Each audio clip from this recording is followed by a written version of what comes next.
Question is, can I clear the second one starting here? Yo, party people, what's up today? I'm gonna talk about jumping. If you're looking for a complete start to finish jump tutorial, there are tons of them out there. But the purpose of this video is to talk about things that nobody talks about. Some of them are psychological, some of them are technique oriented. Stick around, ride with me, let's have some fun.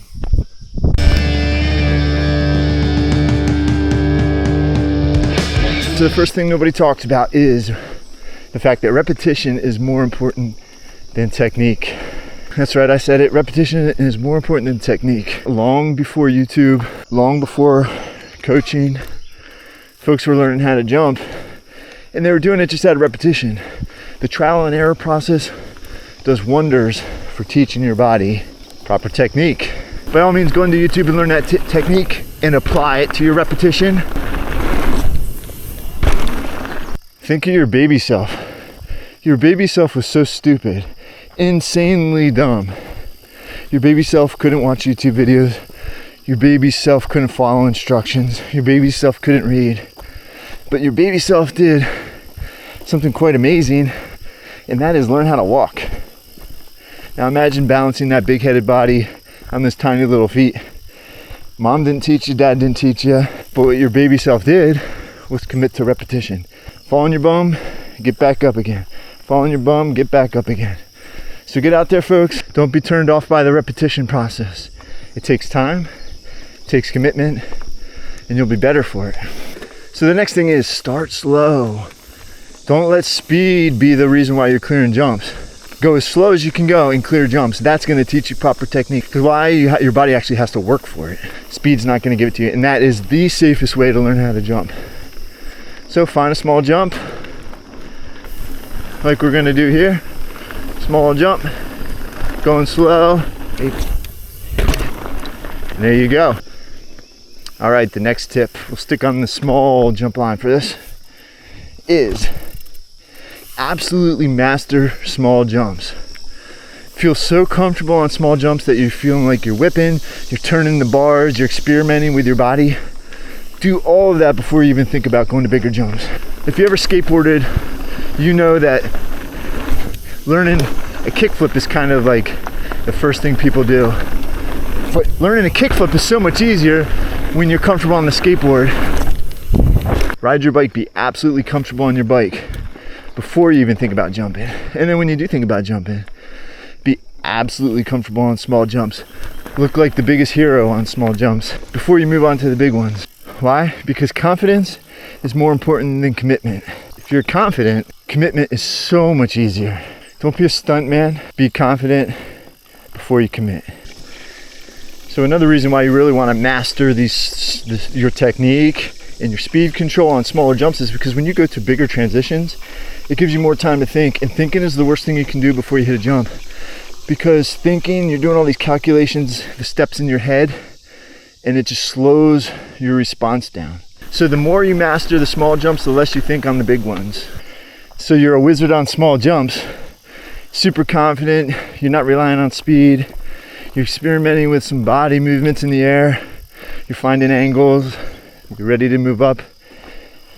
Let's do this.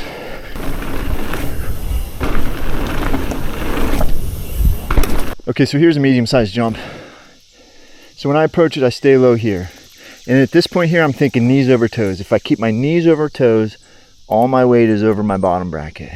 And that's not going to change no matter what the transition does. So whatever you have to do with your upper body positioning to keep your knees over your toes, you need to do it. And that is going to increase your stability.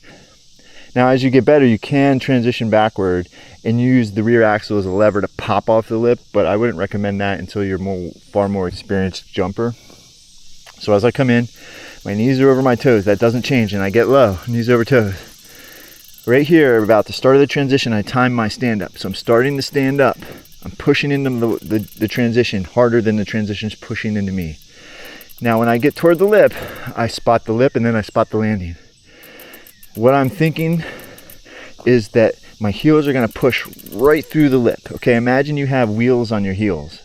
You're actually riding off of this with wheels on your heels. What that does is it helps you time your stand up, time your pop, whatever you want to call it, at the max height of the transition. The reason why that's important is a lot of people pop weakly. Now, if you pop weakly and you're still going up the transition, two things can happen. A, as you start to pop, your front wheel can turn slightly. Even just a slight movement will completely change your trajectory off the jump. And that can lead to bad outcomes. Or perhaps you pop just a little bit too early, your front wheel's already off, and you pop weakly and your back wheel's still transitioning up the lip. The same thing can happen. Your bike can lean over, or your back wheel can start tracking slightly to a side, and that can lead to that dead sailor feeling where you're just kind of going a little bit crooked through the air and your body's just not in a position to account for that. I believe that a lot of that is not from pulling too hard on the bars. I believe it's from a weak pop, an early pop, and your bike tracking off the jump in a different trajectory than what you had planned. Like I said, even a centimeter difference tracking right here can lead to several feet out there. We're gonna ride into this aggressive. We're gonna keep our knees over our toes, and what that'll do is it'll keep our shoulders above our stem. That's a perfect place to be. Why? Because we can go back if we need to in the air, and we have a little bit of ability to go forward, though that's rarely ever needed. Knees over toes, I get low, and I stand up. So what's turtle pose? Turtle pose is when you're in your arc over a jump. Your booty's back behind the seat, your arms are straight, your back is arched, and that is a symptom of letting the jump do the work and not using proper technique. Because proper technique, you'll actually stand up and you'll have way more movement possibility in your arms than when you're in the turtle technique. When you're here, you can't do anything. But when you're up, your shoulders are high, your chest is high, you're above your stem, you have complete mobility. Okay, so right here, I'm getting low. Heavy heels, pop up. My chin mount broke. The chin mount on a full face is the very best camera angle in my opinion. So another technique to eliminate turtle pose is to do ski jumper pose. So ski jumper pose, if you think of the ski jumpers in the Olympics, who are the distance ski jumpers, they kind of stand straight up.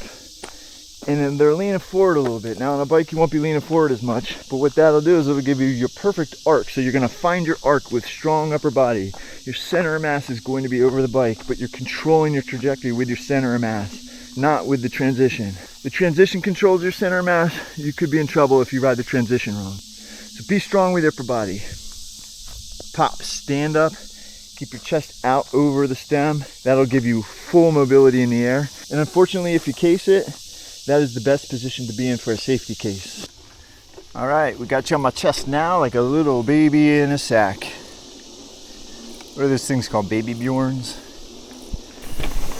Now's a good time to mention that if you are in the southern Pennsylvania or Maryland area, check out Windy Ridge Trail System. That's where I'm at right now.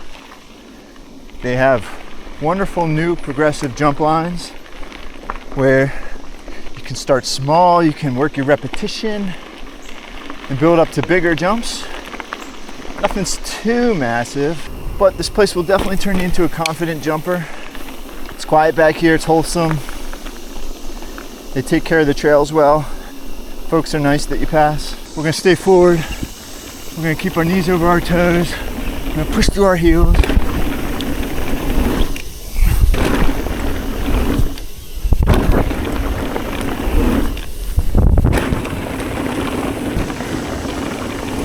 Like a wall. So when you move up to bigger jumps, the first thing you're gonna notice is the face of the jump's gonna look a lot scarier.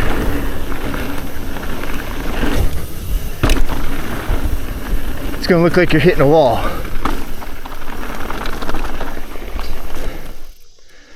And what happens to your body when it thinks it's gonna hit a wall is it goes down and goes back. Whether you know you're doing it or not, you're doing it. So let's be smarter than our brain. Let's look at it from the side.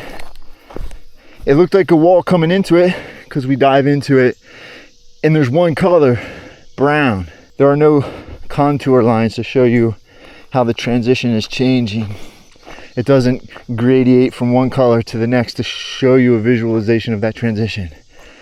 Now this one's not so bad, but some jumps look like an absolute wall. So what I do is I hop off, come up to it from the side, and think, dang man, that really doesn't look like a wall from over here. For that matter, it doesn't look bad at all. And there's all these feet, I don't know, 10, 12 feet where the transition goes up. It's not a wall. Come on, brain. As we go back up, now that we know it's not a wall, and we're gonna make sure that our body knows that and our brain knows that, mark a spot here where you think the transition starts. So my visual is, I'm gonna say that plant right there, that rock or this plant, this general area. Obviously make sure nobody's coming down the trail. Don't be a trail hazard. Step away from it, find that marker. That's where the transition starts. A wall's transition wouldn't start there. Cool. All right, we got that visual snapshot in our head. We know it's not a wall because we checked it from the side. We're not gonna act as if it is a wall. We're not gonna scoot back. We have our markers where the transition starts. So let's do it.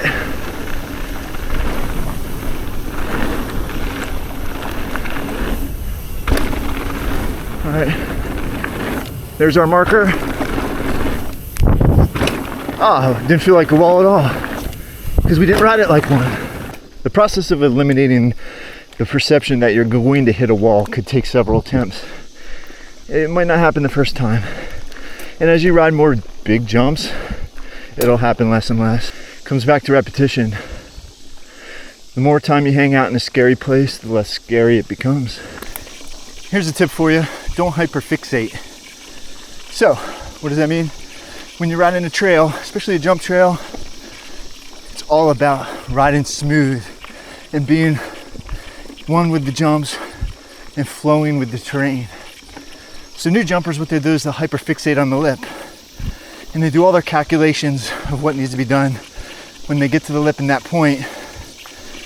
But what they haven't done is to determine their exit strategy beyond that point. So hyperfixation means you're not looking ahead. So how I like to combat hyperfixation is just don't overthink it. Think of music, get in the zone with your mind somewhere else. I've even gone as far as to not focus on anything. Look with your eyes, but don't focus on any one point. Blur your vision. Sounds crazy, but it works. All right, this next jump looks like a wall, but I know that it's not, so I'm not gonna ride it like one.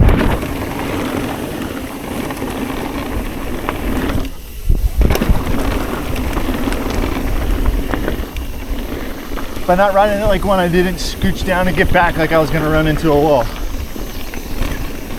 Stayed forward and confident.